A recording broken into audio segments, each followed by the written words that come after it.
Not sure what this sound coming from. This is my furnace. And lately my gas usage has been up like 200%.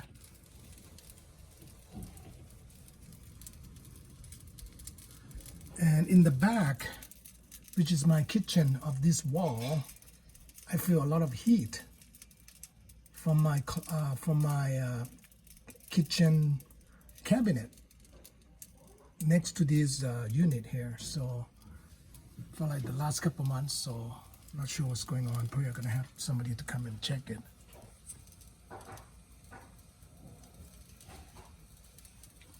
I don't see any visible thing, just hearing the like a fire cracking noise.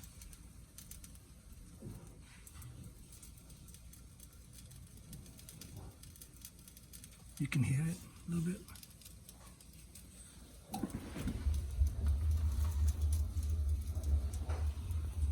Yeah, I can hear up here noise coming this way.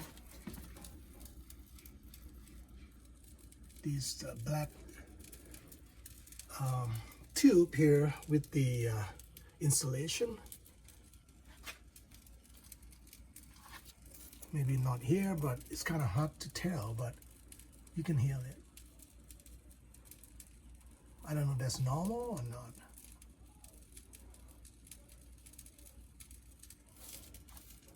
Other than that, I don't hear anything much from the unit. And my gas went up like 200%. Wondering what it is. If you folks can help me,